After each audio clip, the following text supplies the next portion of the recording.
সকলোকে জ্ঞান সভালৈ স্বাগতম জনাইছোঁ। আজি মই আসাম ডেটকে ধৰি বিভিন্ন কাৰেণ্ট এফেয়াৰসমূহত অহা ছ'চিয়েল ছায়েন্সৰ কেইটামান প্ৰশ্ন আপোনালোকৰ লগত আলোচনা কৰিম। যদি ভিডিঅ'টো ভাল পায় লাইক কমেণ্ট কৰিব, শ্বেয়াৰ কৰিব আৰু চেনেলটো ছাবস্ক্ৰাইব কৰিবলৈ নাপাহৰিব। আজিৰ প্ৰথম প্ৰশ্নটো হৈছে গড়গীয়া ৰজাৰ আন এটা নাম কি? অপশ্যন নাম্বাৰসমূহ হ'ল ক চুকলেনমুং, খ চুকেনফুং, গ চালিংফাং, ঘ চুকলেংফাং। ইয়াৰ শুদ্ধ এনচাৰ হৈছে অপশ্যন নম্বৰ ক চুকলেংমুং, গড়গীয়া ৰজাৰ আন এটা নাম আছিল। নেক্সট প্ৰশ্নটো হ'ল চিলাৰায়ে প্ৰথম আহোম ৰাজ্য আক্ৰমণ কৰিছিল। অপশ্যন নম্বৰ হ'ল ক 1546 চনত, খ 1646 চনত, গ 1449 চনত, ঘ 1826 চনত। শুদ্ধ এনচাৰ হৈছে অপশ্যন নম্বৰ ক 1546 চনত চিলাৰায়ে প্ৰথম আহোম ৰাজ্য আক্ৰমণ কৰিছিল। নেক্সট প্ৰশ্নটো হ'ল খুৰা ৰজাৰ আচল নামটো কি আছিল? অপশ্যন নম্বৰ ক চুকাম্ফা, খ চুকলেংফা, গ চুহুংমুং, ঘ চুকেনফা। শুদ্ধ এনচাৰ হৈছে অপশ্যন নম্বৰ ক চুকাম্ফা আছিল খুৰা ৰজাৰ আচল নাম। নেক্সট প্ৰশ্ন ইতিহাস প্ৰসিদ্ধ গোহাঁই কমল আলি কোনে বান্ধিছিল? অপশ্যন নম্বৰ ক গোহাঁই কমলে, খ কমল কৃষ্ণই, গ বৰপাত্ৰ গোহাঁয়ে, ঘ শিৱসিংহই। শুদ্ধ এনচাৰ হৈছে অপশ্যন নম্বৰ ক গোহাঁই কমলে ইতিহাস প্ৰসিদ্ধ গোহাঁই কমল আলি বান্ধিছিল। নেক্সট প্ৰশ্নটো হ'ল কিমান চনত জয়সাগৰ পুখুৰীটো খন্দোৱা হৈছিল? অপশ্যন নম্বৰ ক 1679 চনত, খ 1967 চনত, 1697 চনত, গ 1497 চনত, ঘ 1897 চনত। শুদ্ধ এনচাৰ হৈছে অপশ্যন নম্বৰ খ 1697 চনত জয়সাগৰ পুখুৰীটো খন্দোৱা হৈছিল। পিছৰ প্ৰশ্নটো হ'ল চুকাফাই আহোম ৰাজ্য স্থাপন কৰিছিল। অপশ্যন নম্বৰ ক 1228 খ্ৰীষ্টাব্দ, খ 1245 খ্ৰীষ্টাব্দ, গ 1230 খ্ৰীষ্টাব্দ, ঘ 1250 খ্ৰীষ্টাব্দ। শুদ্ধ এনচাৰ হৈছে অপশ্যন নম্বৰ ক 1228 খ্ৰীষ্টাব্দত চুকাফাই আহোম ৰাজ্য স্থাপন কৰিছিল। তাৰ পিছৰ প্ৰশ্নটো হ'ল আহোমসকল কোন জনগোষ্ঠীৰ লোক? অপশ্যন নম্বৰ ক টাই, খ বড়ো, গ মিচিং, ঘ কাৰ্বি। শুদ্ধ এনচাৰ হৈছে অপশ্যন নম্বৰ ক আহোমসকল টাই জনগোষ্ঠীৰ লোক। তাৰ পিছৰ প্ৰশ্নটো হ'ল বৰ্তমানৰ কোনখন চহৰ আহোম স্বৰ্গদেউসকলৰ শেষ ৰাজধানী আছিল? অপশ্যন নম্বৰ ক যোৰহাট, খ ডিব্ৰুগড়, গ গুৱাহাটী, ঘ শিলচৰ। শুদ্ধ এনচাৰটো হৈছে অপশ্যন নম্বৰ ক যোৰহাট আহোম স্বৰ্গদেউসকলৰ শেষ ৰাজধানী আছিল। তাৰ পিছৰ প্ৰশ্নটো হ'ল কোনজন আহোম ৰজাই ৰংঘৰটো নিৰ্মাণ কৰিছিল? অপশ্যন নম্বৰ ক প্ৰমত্ত সিংহ, খ শিৱসিংহ, গ ৰুদ্ৰসিংহ, ঘ উদয়সিংহ। শুদ্ধ এনচাৰ হৈছে অপশ্যন নম্বৰ ক প্ৰমত্ত সিংহই ৰংঘৰটো নিৰ্মাণ কৰিছিল। নেক্সট প্ৰশ্নটো হ'ল কোচ ৰজা পৰীক্ষিতে নিজৰ জীয়েকক আহোম ৰজা প্ৰতাপ সিংহলৈ বিয়া দিছিল। জীয়েকৰ নামটো কি আছিল? অপশ্যন নম্বৰ ক মংগল দাসী, খ কমলা কুঁৱৰী, গ জুৰি, ঘ সংঘমিত্ৰা। শুদ্ধ এনচাৰ হৈছে অপশ্যন নম্বৰ ক মংগল দাসী আছিল। তাৰ পিছৰ প্ৰশ্নটো হ'ল কোনজন কোচ ৰজাই বংগৰ সুবেদাৰ মানসিংহলৈ নিজৰ জীয়েকক বিয়া দিছিল? অপশ্যনসমূহ হ'ল অপশ্যন নম্বৰ ক লক্ষ্মী নাৰায়ণে, খ চিলাৰায়ে, গ নৰনাৰায়ণে, ঘ ৰঘুদেৱে। শুদ্ধ এনচাৰ হৈছে অপশ্যন নম্বৰ ক লক্ষ্মী নাৰায়ণে বংগৰ সুবেদাৰ মানসিংহলৈ নিজৰ জীয়েকক বিয়া দিছিল। তাৰ পিছৰ প্ৰশ্নটো হ'ল পিয়লি ফুকনক ফাঁচী কেতিয়া দিয়া হৈছিল? অপশ্যনসমূহ হ'ল ক 1830 চনত, খ 1858 চনত, গ 1826 চনত, ঘ 1942 চনত। শুদ্ধ এনচাৰ হৈছে অপশ্যন নম্বৰ ক 1830 চনত পিয়লি ফুকনক ফাঁচী দিয়া হৈছিল। তাৰ পিছৰ প্ৰশ্নটো হ'ল মণিৰাম দেৱানক কেতিয়া ফাঁচী দিয়া হৈছিল? অপশ্যনসমূহ হ'ল ক 1858 চনত, খ 1830 চনত, গ 1826 চনত, ঘ 1942 চনত। শুদ্ধ এনচাৰ হৈছে অপশ্যন নম্বৰ ক 1858 চনত মণিৰাম দেৱানক ফাঁচী দিয়া হৈছিল। তাৰ পিছৰ প্ৰশ্নটো হ'ল পিয়লি বৰুৱাক কেতিয়া ফাঁচী দিয়া হৈছিল? অপশ্যন নম্বৰ ক 1858 চনত, খ 1830 চনত, গ 1826 চনত, ঘ 1942 চনত। শুদ্ধ এনচাৰ হৈছে অপশ্যন নম্বৰ ক 1858 চনত পিয়লি বৰুৱাক ফাঁচী দিয়া হৈছিল। তাৰ পিছৰ প্ৰশ্নটো হ'ল যোৰহাটৰ বলিয়া গোঁসাই পুখুৰীটো কোনে খান্দিছিল? অপশ্যন নম্বৰ ক ডম্বৰু গোহাঁয়ে, খ গোমধৰ কোঁৱৰে, গ প্ৰমত্ত সিংহই, ঘ ৰাজেশ্বৰ সিংহই। শুদ্ধ এনচাৰটো হৈছে অপশ্যন নম্বৰ ক ডম্বৰু গোহাঁয়ে যোৰহাটৰ বলিয়া গোসাঁই পুখুৰীটো খান্দিছিল তাৰ পিছৰ প্ৰশ্নটো হ'ল কুশল কোঁৱৰক ফাঁচী ক'ত দিয়া হৈছিল অপশ্যন নম্বৰ ক যোৰহাট কাৰাগাৰত খ শিৱসাগৰ কাৰাগাৰত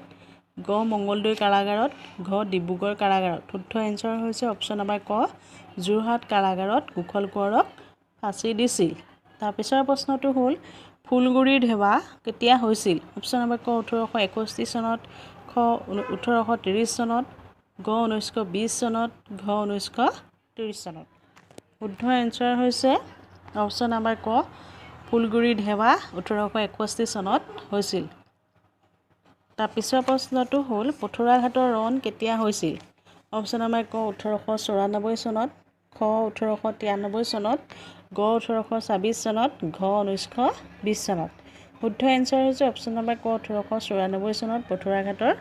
ৰণ হৈছিল তাৰ পিছৰ প্ৰশ্নটো হ'ল 17শ শতিকাত হাজো ভ্ৰমণ কৰা পৰ্তুগীজ পৰ্যটকজনৰ নাম হ'ল অপশ্যন নম্বৰ ক ষ্টিফেন কাছিলা খ জন জৰ্জ গ ষ্টিফেন জুৱাৰ্ড ঘ কোনোটোৱেই নহয় ইয়াৰ শুদ্ধ এনচাৰ হৈছে অপশ্যন নম্বৰ ক ষ্টিফেন কাছিলা আছিল 17শ শতিকাত হাজো ভ্ৰমণ কৰা পৰ্তুগীজ পৰ্যটক নেক্সট প্ৰশ্নটো হ'ল তলাতল ঘৰটো নিৰ্মাণ কৰা ৰজাজন হ'ল অপশ্যন নম্বৰ ক ৰাজেশ্বৰ সিংহ খ ৰুদ্ৰসিংহ গ শিৱসিংহ ঘ চক্ৰধ্বজ সিংহ শুদ্ধ এনচাৰ হৈছে অপশ্যন নম্বৰ ক ৰাজেশ্বৰ সিংহই তলাতল ঘৰটো নিৰ্মাণ কৰিছিল তাৰ পিছৰ প্ৰশ্নটো হ'ল শিৱসিংহৰ ৰাজকবি কোন আছিল অপশ্যন নম্বৰ ক কবিৰাজ চক্ৰৱৰ্তী খ ৰাম মিশ্ৰ গ অনন্ত আচাৰ্য ঘ কোনোটোৱেই নহয় অপশ্যন নম্বৰ ক শুদ্ধ উত্তৰ ইয়াৰ কবিৰাজ চক্ৰৱৰ্তী শিৱসিংহৰ ৰাজকবি আছিল তাৰ পিছৰ প্ৰশ্নটো হ'ল যোৰহাটত চন্দ্ৰকান্ত সন্দিকৈ ভৱন নিৰ্মিত হৈছিল অপশ্যন নম্বৰ ক 1926 চনত অপশ্যন নম্বৰ খ 1826 চনত অপশ্যন নম্বৰ গ 1936 চনত ঘ 2006 চনত শুদ্ধ এনচাৰ হৈছে অপশ্যন নম্বৰ ক 1926 চনত যোৰহাটত চন্দ্ৰকান্ত সন্দিকৈ ভৱন নিৰ্মিত হৈছিল তাৰ পিছৰ প্ৰশ্নটো হ'ল জয় জোৱান জয় কিষাণ কোন প্ৰধানমন্ত্ৰীৰ দিনৰ শ্লোগান আছিল ইয়াৰ অপশ্যন নম্বৰসমূহ হ'ল ক মহাত্মা গান্ধী খ লাল বাহাদুৰ শাস্ত্ৰী গ সুভাষ চন্দ্ৰ বসু ঘ কোনোটোৱেই নহয় শুদ্ধ এনচাৰ হৈছে অপশ্যন নম্বৰ খ লাল বাহাদুৰ শাস্ত্ৰী তাৰ পিছৰ প্ৰশ্নটো হ'ল স্বাধীনতা মোৰ জন্ম চৰ্ত আৰু মই লৈহে এৰিম কোনে কৈছিল কথাষাৰ অপশ্যন নম্বৰ ক সুভাষ চন্দ্ৰ বসু খ বাল গংগাধৰ তিলক গ মহাত্মা গান্ধী ঘ কোনোটোৱেই নহয় শুদ্ধ এনচাৰ হৈছে অপশ্যন নম্বৰ খ বাল গংগাধৰ তিলকে কৈছিল স্বৰাজ মোৰ জন্ম চৰ্ত আৰু মই ইয়াক লৈহে এৰিম তাৰ পিছৰ প্ৰশ্নটো হ'ল ভেটিকান চিটি ক'ত অৱস্থিত অপশ্যন নম্বৰ ক ৰোমত খ ভূটানত গ পেৰিছত ঘ কোনোটোৱেই নহয় শুদ্ধ এনচাৰ হৈছে অপশ্যন নম্বৰ ক ৰোমত ভেটিকান চিটি অৱস্থিত তাৰ পিছৰ প্ৰশ্নটো হ'ল কাৰ্ল মাৰ্ক্সে লিখা গ্ৰন্থখন হ'ল অপশ্যন নম্বৰ ক ডাচ কেপিটেল খ দ্য লজ গ পলিটিকেল কেপিটেল ঘ কোনোটোৱেই নহয় শুদ্ধ এনচাৰ হৈছে অপশ্যন নম্বৰ ক কাৰ্ল মাৰ্ক্সে লিখা গ্ৰন্থ হ'ল ডাচ কেপিটেল তাৰ পিছৰ প্ৰশ্নটো হ'ল আলাবৈ ৰণত আহোমৰ বিৰুদ্ধে পুৰুষৰ সাজ পিন্ধি অশ্বাৰোহী বাহিনীক নেতৃত্ব দিয়া ৰাজপুত মহিলাগৰাকী হ'ল অপশ্যনসমূহ হ'ল ক মদনাৱতী খ মায়াৱতী গ ধনেশ্বৰী ঘ জয়মতী শুদ্ধ এনচাৰ হৈছে অপশ্যন নম্বৰ ক মদনাৱতী আহোমৰ দিনত পাইকে ৰজাক দিয়া গা ধনৰ পৰিমাণ কিমান আছিল অপশ্যন নম্বৰ ক বাৰ্ষিক 1 টকা চিকাৰূপ খ বাৰ্ষিক 100 টকা চিকাৰূপ গ বাৰ্ষিক 200 টকা চিকাৰূপ ঘ মাহিলী 1 টকা চিকাৰূপ শুদ্ধ এনচাৰ হৈছে অপশ্যন নম্বৰ ক বাৰ্ষিক 1 টকা চিকাৰূপ আছিল আহোমৰ দিনত পাইকে ৰজাক দিয়া গা ধনৰ পৰিমাণ তাৰ পিছৰ প্ৰশ্নটো হ'ল আহোমৰ আমোলত পাইকে পোৱা গা মাটিৰ পৰিমাণ কিমান আছিল অপশ্যন নম্বৰ ক পাইকে প্ৰতি 2 পুৰাকৈ ৰুপিত মাটি খ পাইকে প্ৰতি 3 পুৰাকৈ ৰুপিত মাটি অপশ্যন নম্বৰ গ পাইকে প্ৰতি 1 পুৰাকৈ ৰুপিত মাটি অপশ্যন নম্বৰ ঘ ওপৰৰ কোনোটোৱেই নহয় শুদ্ধ এনচাৰ হৈছে অপশ্যন নম্বৰ ক পাইকে প্ৰতি 2 পুৰাকৈ ৰুপিত মাটি আহোমৰ আমোলত পাইকে পোৱা গা মাটিৰ পৰিমাণ আছিল তাৰ পিছৰ প্ৰশ্নটো হ'ল পীৰপাল ভূমি আহোম ৰজাই দিছিল অপশ্যন নম্বৰ ক মুছলমানক খ হিন্দুক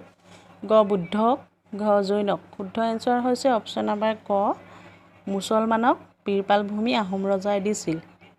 তাৰপিছৰ প্ৰশ্নটো হ'ল বুৰঞ্জীৰ হিচাপ মতে চুকাফাই লগত মানুহ কিমান আনিছিল অপশ্যন নম্বৰ ক প্ৰায় ৯,০০০ খ প্ৰায় ১০,০০০ গ ২০,০০০ ঘ ৩০,০০০ শুদ্ধ এনচাৰ হৈছে অপশ্যন নম্বৰ ক প্ৰায় ৯,০০০ মানুহ চুকাফাই বুৰঞ্জীৰ হিচাপ মতে লগত আনিছিল তাৰপিছৰ প্ৰশ্নটো হ'ল ইষ্ট ইণ্ডিয়া কোম্পানী বেহা বেপাৰ কৰিবলৈ ভাৰতলৈ অহাৰ সময়ত ভাৰতৰ শাসনকৰ্তা কোন আছিল অপশ্যন নম্বৰ ক জাহাংগীৰ খ বাবৰ গ আকবৰ ঘ হুমায়ুন শুদ্ধ এনচাৰ হৈছে অপশ্যন নম্বৰ ক ইষ্ট ইণ্ডিয়া কোম্পানী বেহা বেপাৰ কৰিবলৈ ভাৰতলৈ অহাৰ সময়ত ভাৰতৰ শাসনকৰ্তা জাহাংগীৰ আছিল তাৰপিছৰ প্ৰশ্নটো হ'ল অসমত শালি ধানৰ খেতি কোনে প্ৰৱৰ্তন কৰিছিল অপশ্যন নম্বৰ ক আহোমসকলে খ কোচসকলে গ মোগলসকলে ঘ কছাৰীসকলে শুদ্ধ এনচাৰ হৈছে অপশ্যন নম্বৰ ক আহোমসকলে অসমত শালি ধানৰ খেতি প্ৰৱৰ্তন কৰিছিল তাৰপিছৰ প্ৰশ্নটো হ'ল কোনবিধ বস্ত্ৰশিল্পৰ লগত পোনপটীয়াকৈ জড়িত নহয় অপশ্যনসমূহ হ'ল ক আহঁতৰ পাত খ নেওথনি গ বচুঙা ঘ গৰকা ইয়াৰ শুদ্ধ এনচাৰ হৈছে অপশ্যন নম্বৰ ক আহঁতৰ পাত বস্ত্ৰশিল্পৰ লগত পোনপটীয়াকৈ জড়িত নহয় বাকী কেইবিধ নেওথনি বচুঙা গৰকা একেবিধ বস্ত্ৰশিল্পৰ লগত জড়িত তাৰপিছৰ প্ৰশ্নটো হ'ল কোনবিধ সামগ্ৰীৰ পৰা কাপোৰ তৈয়াৰ কৰা নহয় অপশ্যন নম্বৰ ক জেতুকা খ মেজাংকৰি গ টচ ঘ পাত ইয়াৰ শুদ্ধ এনচাৰ হৈছে অপশ্যন নম্বৰ ক জেতুকা আমি হাতত ৰং মিলাবৰ কাৰণে লওঁ ইয়াৰ পৰা কোনো ধৰণৰ কাপোৰ তৈয়াৰ কৰিব নোৱাৰি তাৰপিছৰ প্ৰশ্নটো হ'ল পিতলৰ কাম কৰা মুছলমানসকলক কি বুলি কোৱা হয় ক মৰিয়া খ মগৰ গ মঞ্জিৰ ঘ বাকু শুদ্ধ এনচাৰ হৈছে অপশ্যন নম্বৰ ক মৰিয়া বুলি কোৱা হয় পিতলৰ কাম কৰা মুছলমানসকলক তাৰপিছৰ প্ৰশ্নটো হ'ল ৰঙা মাটিৰ পাত্ৰ তৈয়াৰ কৰা সকলক কি বোলে অপশ্যন নম্বৰ ক কুমাৰ খ কমাৰ গ হীৰা ঘ মৰিয়া শুদ্ধ এনচাৰ হৈছে অপশ্যন নম্বৰ ক ৰঙা মাটিৰ পাত্ৰ তৈয়াৰ কৰা সকলক কুমাৰ বুলি কোৱা হয় তাৰপিছৰ প্ৰশ্নটো হ'ল ক'লা মাটিৰ পাত্ৰ তৈয়াৰ কৰা সকলক কি বুলি কোৱা হয় অপশ্যন নম্বৰ ক হীৰা খ কুমাৰ গ কমাৰ ঘ মৰিয়া শুদ্ধ এনচাৰ হৈছে অপশ্যন নম্বৰ ক ক'লা মাটিৰ পাত্ৰ তৈয়াৰ কৰা লোকক হীৰা বুলি কোৱা হয় তাৰপিছৰ প্ৰশ্নটো হ'ল অসমত প্ৰথমতে বুৰঞ্জী কি ভাষাত লিখা হৈছিল অপশ্যন নম্বৰ ক টাই আহোম ভাষাত খ সংস্কৃত ভাষাত গ অসমীয়া ভাষাত ঘ কোনোতেই নহয় শুদ্ধ এনচাৰ হৈছে অপশ্যন নম্বৰ ক অসমত প্ৰথমতে বুৰঞ্জী টাই আহোম ভাষাত লিখা হৈছিল তাৰপিছৰ প্ৰশ্নটো হ'ল অসমীয়া ভাষাত ৰচনা কৰা প্ৰথমখন বুৰঞ্জী হ'ল অপশ্যন নম্বৰ ক স্বৰ্গনাৰায়ণ মহাৰাজৰ আখ্যান খ লালুং বুৰঞ্জী গ টিংখুঙীয়া বুৰঞ্জী ঘ কোনোটোৱেই নহয় শুদ্ধ এনচাৰ হৈছে অপশ্যন নম্বৰ ক অসমীয়া ভাষাত ৰচনা কৰা প্ৰথমখন বুৰঞ্জী হ'ল স্বৰ্গনাৰায়ণ মহাৰাজৰ আখ্যান তাৰপিছৰ প্ৰশ্নটো হ'ল শংখচূড় বধৰ ৰচক কোন অপশ্যন নম্বৰ ক ৰামনাৰায়ণ চক্ৰৱৰ্তী খ সুকুমাৰ বৰকাইত গ ৰাজেশ্বৰ সিংহ ঘ কোনোটোৱে নহয় শুদ্ধ এনচাৰ হৈছে অপশ্যন নম্বৰ ক শংখচূড় বধৰ ৰচক ৰামনাৰায়ণ চক্ৰৱৰ্তী ধন্যবাদ ভিডিঅ'টো আজিলৈ ইমানেই আছিলে যদি ভিডিঅ'টো ভাল পালে লাইক কমেণ্ট কৰিব শ্বেয়াৰ কৰিব আৰু কেনেকুৱা পালে কমেণ্ট বক্সত জনাব আজিলৈ ইমানেই আৰু চেনেলটোলৈ যদি নতুনকৈ আহিছে তেনেহ'লে ছাবস্ক্ৰাইব কৰিবলৈ নাপাহৰিব